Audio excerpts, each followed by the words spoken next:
اور Diana award کے حوالے سے عمران آپ بات کیا، اس کے آغاز سے اب تک وہ بلوچستان سے تعلق رکھنے والے وہ واحد نوجوان ہیں جنہیں ڈیانا ایوارڈ سے نوازا گیا۔ عزت اللہ ہمارے ساتھ موجود ہیں، ڈیانا ایوارڈ ونر۔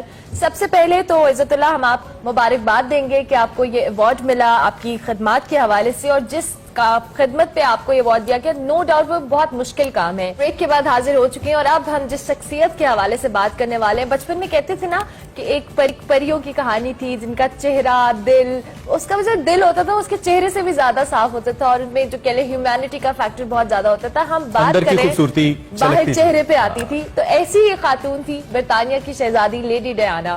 ان افسانوی شہزادیوں کا عملی نمونہ تھی جنہیں دلوں کی ملکہ کہا جاتا تھا۔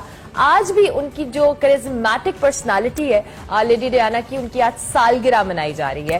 صرف بے حد حسین ہونے کے ساتھ ساتھ جو کہا جائے پرنس چارلز کی وہ بیگم بھی رہی، لیکن اس کی بنا کے علاوہ اس بات کے علاوہ بھی ان کو جو انسانیت کی خدمت ہے یا ان کا جو دکھی انسانیت کے لیے جو ان کا دل دھڑکتا تھا، اس کے لیے ان کی دنیا آج بھی معترف ہے۔ بالکل 29 جولائی 1981 کو برطانیہ کے ولی عہد شہزادہ چارلز کے ساتھ رشتہ ازدواج میں منسلک ہوئی اور ان کی شادی کو ایک فیری ٹیل میرج قرار دیا گیا۔ دنیا بھر کی ہم اگر بات کریں تو اس میں کروڑوں لوگ ایسے ہیں جنہوں نے ان کی شادی کی تقریب دیکھی، کچھ براہ راست بالواسطہ بلا واسطہ اس میں شرکت کی، شریک ہوئے۔ اس کے بعد لیڈی ڈیانا 2 بچوں شہزادہ چارلز اور ہیری کی ماں بھی بنی، اور اس کے بعد ہم اگر ڈیانا کی بات کرتے ہیں تو ان کا خاندان کا فرد ہونے کے ناطے فلاحی کاموں کا آغاز کر کے ایک منفرد کردار انہوں نے نبھایا۔ بے گھر افراد کے لیے گھروں کا بندوبست کرنا ہو، سہارا بننا ہو، نشے کا شکار جو افراد ہیں، HIV کے مریضوں کے لیے انہوں نے بے پناہ خدمات انجام دی، اور پاکستان بھی آئی تھی شوکت خانم کی کیمپین۔ بالکل، اور ڈیانا نے ایڈز کے مریضوں سے ہاتھ ملا کر پوری دنیا کو حیرت میں ڈال دیا تھا اور اپنے خیالات بدلنے پہ مجبور کیا تھا۔ ایڈز کے خلاف مہم کے علاوہ وہ بین الاقوامی سطح پر جو بارودی سرنگیں ہیں ان کی پابندی کی مہم کو بھی انہوں نے کافی فوقیت دی، اس میں بہت اہم کردار ادا کیا، کیونکہ بیسیکلی ان کا جو ویژن تھا کہ ان بارودی سرنگوں پہ زیادہ تر جو بچے جو جنگ زدہ علاقے ہوتے ہیں ان کے بچے افیکٹ ہوتے تھے، اور اس کی پابندی کے لیے جو ان کی مہم ہے اور ان کا جو اٹارو معاہدہ ہے ان کے فلاحی کام کے طور پر ہمیشہ یاد رکھا جائے گا۔ اور بات کریں ڈیانا کی موت سے پہلے تک جو ان کے بہت سارے ایسے پیشنٹس کے لیے انہوں نے کام کیا، اور انہوں نے بتایا کہ بہت ساری ایسی بیماریاں ہیں جن کو جیسے جزام ایک بیماری ہے جو کہ اچھوت ہے اور ان کو نہیں لوگ چھوتے، لیکن اس کے لیے انہوں نے بہت کام کیا۔ اور خیر ہم کیا گنوائیں، ڈیانا نے 1995 اور 1997 میں جیسے کہ ہم نے بتایا بھی، کچھ ہمارے پاس پکچرز بھی ہیں جو ہم آپ کو دکھا رہے ہیں، پاکستان بھی آئیں۔ عمران خان اور ان کی سابقہ اہلیہ جمائمہ خان کی دعوت پر شوکت خانم کے لیے فنڈ ریزنگ کرتی رہی اور مختلف تقاریب میں حصہ لیا۔ 31 اگست 1997 کو پیرس میں ایک کنٹروورشل کار حادثے میں، ہم کہیں تو غلط نہیں ہوگا، اس دنیا فانی سے چلی گئیں، لیکن آج بھی ہم ان کو یاد کریں۔ بالکل، اور یہ ساری پکچرز اور ویژولز آپ دیکھ رہے ہیں، اس میں جو پاکستان آئی عمران، جب یہ پاکستان آئی تھی تو ابھی تک جو انہوں نے اٹائر پہنا تھا یا جو ان کی ڈریسنگ تھی اس پہ دنیا آج بھی اس کو ریلیٹ کرتی ہے کہ جس طرح سے ایک شہزادی آئی اور اس نے جس طرح سے اپنا اٹائر کیا اور پاکستانی کلچر کے اکارڈنگلی۔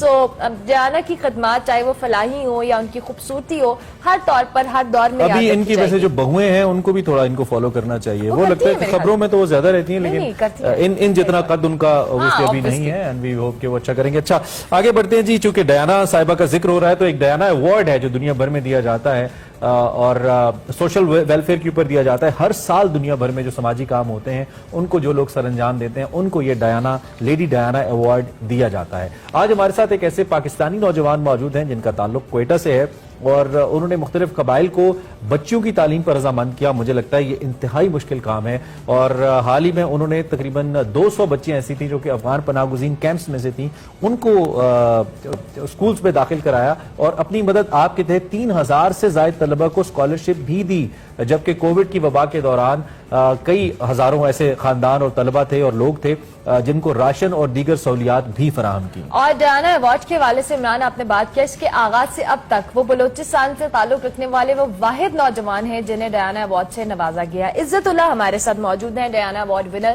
سب سے پہلے تو عزت اللہ ہم آپ مبارکباد دیں گے کہ آپ کو یہ ایوارڈ ملا آپ کی خدمات کے حوالے سے، اور جس کا خدمت پہ آپ کو یہ ایوارڈ دیا گیا، نو ڈاؤٹ وہ بہت مشکل کام ہے۔ قبائل کو کنونس کرنا اسپیسیفکلی بچیوں کی تعلیم کے حوالے سے، سو یہ تو ایک بہت زبردست کام ہے۔ آپ کا تعلق کوئٹہ سے، ہم جاننا چاہیں گے کہ آپ کو اس سارے جو پروسیجر ہے اس میں کتنا چیلنجنگ رہا آپ کے لیے لوگوں کو کنونس کرنا اور بچیوں کی تعلیم کے حوالے سے اسپیسیفکلی؟ سب سے پہلے تو میں ایکسپریس نیوز کا بہت شکر گزار ہوں. Thank you so very much. Balochistan جیسی قبائلی ایریا ہے, اگر وہاں پہ آپ گرلز ایجوکیشن کے اوپر کام کرنا چاہتے ہیں تو یہ انتہائی ایک مشکل سٹیپ ہے کہ آپ گرلز کو پروموٹ کرتے ہیں. کافی کلیشز ہے, کافی ایشوز ہے. پہلے تو ان کو کنونس کرنا بہت بڑا ایشو ہے, بہت بڑا مسئلہ ہے کہ آپ ان کو گرلز کو آپ انرول کرا دیں. اس سارے ایشوز کو دیکھتے ہوئے سامنے ہمت نہیں آ رہی, کیونکہ بلوچستان پوری دنیا میں سب سے واحد خطہ ہے جہاں پہ گرلز آؤٹ آف اسکول کا ریشو سب سے زیادہ ہے. تو میں نے اس گیپ کو ختم کرنے کے لیے یہ کوشش کی کہ گرلز کو زیادہ سے زیادہ اسکولز میں انرول کراؤں اور ایجوکیشن کے اوپر کام کر لوں. بلوچستان کو اگر سیکنڈلی میں ایک چیز یہ ایڈ کر لوں, بلوچستان کو آؤٹ آف گرلز اسکولز کا یا آؤٹ آف گرلز چلڈرنس کا گڑھ سمجھا جاتا ہے, گڑھ سمجھا جاتا ہے کہ یہ بلوچستان پوری دنیا میں آؤٹ آف گرلز بچوں کا گھر ہے. تو اس چیز کو ختم کرنے کے لیے میں نے ایجوکیشن کے اوپر کام کیا. ٹھیک ہے. ایک تو یہ کہ آپ کی طرح اگر کوئی اور ایفرٹ کرنا چاہے تو ایسا کیا ٹول آپ نے اپنایا؟ کیا چونکہ آپ خود کوئٹہ سے ہیں, یقینی طور پہ قبائلی ہوں گے, تو آپ کو یہ ایک ایج رہا کہ لوگوں کو قبائل کو سمجھانے میں آپ کے لیے آسانی رہی, یا محض کوشش تھی؟ اگر کوئی اور آپ کی طرح کی کوشش کرنا چاہے تو وہ کیا کرے جس سے اس کو کامیابی ہو؟ دیکھیے, سب سے پہلی بات یہ ہے کہ آپ کو علاقے کی روایات کا پتہ ہو. اگر آپ کو روایات کا پتہ ہو, اس کے ساتھ چلتے چلتے پھر آپ بہت چینجز لا سکتے. میں نے کوشش یہ کی, ان کو کنونس کیا, ان کو یہ کہا کہ آپ افغان ریفیوجیز کیمپ سے اٹھ کے اگر گورنمنٹ اسکول جانا چاہتے ہیں, وہاں پہ اگر پرائیویٹ اسکولز ہیں ان کو پھر جا کے اسکول والوں کے ساتھ میٹنگ کرنا کہ دیکھیں ان کا تھوڑا سا لائف چینجنگ کچھ اور ہے. ڈریسنگ کے حوالے سے بہت سارے مسائل ہے, پردے کے حوالے سے بہت ساری چیزیں ہیں. ان سب کو دے کر آپ ان کو تھوڑا سا ایکسس دیں, ان کو انرول کرا دیں. جہاں آپ اپنے اسکولز کے پالیسیز امپلیمنٹ کرتے ہیں, ان کو تھوڑا سا ان کے ہٹ سے, ان کو ان چیزوں سے ہٹ کے تھوڑا سا آپ نے ان کو بھی ماننا ہے, تب جا کے آپ چینج لا سکتے ہیں. اگر آپ ان کے والدین کو کنونس کریں گے یا ان کے مزاج کے مطابق چلیں گے تو میں سمجھتا ہوں کہ بہت ایزی آپ اس چینج کو لا سکتے ہیں پورے پاکستان میں. ٹھیک ہے, ٹھیک ہو گیا. اچھا عزیزاللہ, ہم یہ جاننا چاہیں گے, آبویسلی یہ اس میں جو آپ نے کام سٹارٹ کیا, جس کا انیشیٹو لیا, اس میں اخراجات بھی ہوں گے. آپ نے بچوں کو پڑھانا ہے, ان کو انڈیپینڈنٹ کرنا ہے. اب آپ نے اپنی مدد آپ کے تحت کیا, یا آپ کو علاقے کی طرف سے کوئی سپورٹ ملی, یا گورنمنٹ کی طرف سے کوئی فنڈز دیے گئے تاکہ آپ اپنے مشن کو آگے بڑھا سکیں؟ یہ 6 سپٹمبر 2017 میں نے ایک ادارے کا بنیاد رکھا, چراغ ایجوکیشنل ویلفیئر سوسائٹی. یہ ایک ویلفیئر ادارہ ہے. اس سے پھر میں نے انڈیپینڈنٹلی خود کام سٹارٹ کیا. سٹارٹنگ میں کوئی اس طرح کا سپورٹ نہیں تھا. ہاں, فیملی نے تھوڑی بہت سپورٹ کی, دوستوں نے سپورٹ کیا. آہستہ آہستہ پھر یہ پروسیجر چلتا رہا. پھر میں نے کچھ مختلف اداروں سے پروجیکٹس لے کے ان پروجیکٹس کو رن کیا. انڈیپینڈنٹلی بھی بہت ساری ڈونیشن اکٹھے کیے, کافی کوشش کی. گورنمنٹ کی طرف سے خاص اس طرف سے رسپانس نہیں ہے. اگین میں یہ کہوں کہ ہم اپنی مدد آپ ابھی بھی بہت کچھ کر رہے ہیں. میرے ساتھ ایسے نوجوان ہیں وہ چاہتے ہیں کہ عزت, تو یہ جو آپ کا ابھی تک کا کام ہے, ایک تو ہم اپنے دیکھنے والوں کو بتائیں کہ تقریباً 49,000 لوگ ہیں جو کہ اس ایوارڈ کے مستحق ہوئے, لیکن کوئٹہ میں آپ پہلے آدمی ہیں, اور کوئٹہ دارالحکومت ہے بلوچستان کا, جو ہمارا سب سے اہم صوبہ اسٹریٹجیکلی بھی ہے اور آبادی کے لحاظ سے سب سے بڑا بھی ہے. تو آپ اوبیسلی پورے بلوچستان کے بھی ہیرو ہیں, کوئٹہ کے تو ہیں. تو یہ صرف بنیادی تعلیم تک ہی محدود ہے آپ کا جو پروجیکٹ ہے, یا آپ نے جو فردر ایجوکیشن ہے اس کے لیے بھی آپ کام کر رہے ہیں بچیوں کے لیے, اور آگے بھی ان کو لے کے جانا ہے؟ آپ نے پلانس کیا ہیں آپ کے, ذرا ہمیں بتائیے. میرے تو گول بہت واضح ہے.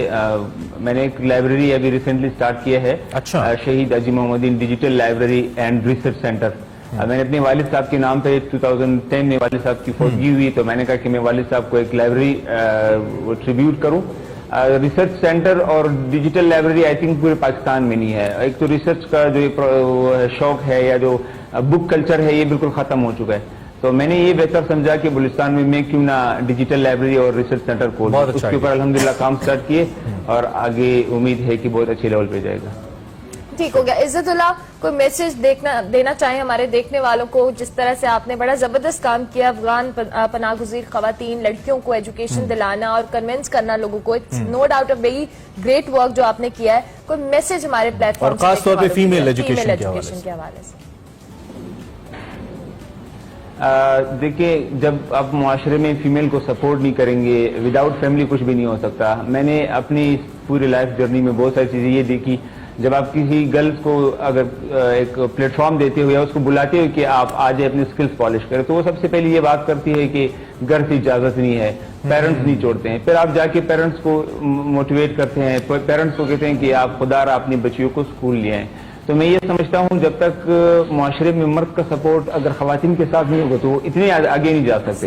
ضرورت یہ اس بات کی ہے، اس امر کی ہے کہ ہم اپنے گھروں میں، اپنے گھر سے باہر اپنی سسٹروں کو پروموٹ کریں اور سپورٹ کریں. بہت شکریہ عزت اللہ کہ آپ ہمارے ساتھ ہمارے شو کا حصہ بنے. بڑا زبردست کام ہے اور اس ایوارڈ کی ڈیفینیٹلی پسماندہ علاقے سے اٹھ کے no doubt we are so proud of you. ہمارے ساتھ موجود تھے جی ڈیانا ایوارڈ ونر ہیں. انہوں نے بلوچستان کی جو خواتین ہیں قبائل کو کنونس کر کے ان کو ایجوکیشن کے حوالے سے لڑکیوں کے ایجوکیشن. اور اس میں ایک چیز میں ایڈ کرنا چاہوں، آپ اگر کسی دور دراز علاقے میں رہتے ہیں، جی بی میں رہتے ہیں، کشمیر میں رہتے ہیں، سندھ کی کسی دور دراز علاقے میں رہتے ہیں اور صرف یہ سوچ کر کوئی بڑا کام اس کو ہاتھ نہیں ڈالتے کہ مجھے کس نے ایکنالج کرنا ہے، مجھے کس نے سراہنا ہے، تو یہ بڑی اچھی اگزامپل ہے. آپ اپنا کام کیجئے، اپنے مشن پہ لگ جائیے. عزت اللہ کو بھی اللہ نے عزت دی ہے، آپ کو بھی ملے گی اور آپ کا کام ضرور سراہا جائے گا اگر وہ اس قابل ہو. ابھی ہم بریک لیں گے، بریک کے بعد حاضر ہوں گے. آپ دیکھتے رہیے ایکسپریسو.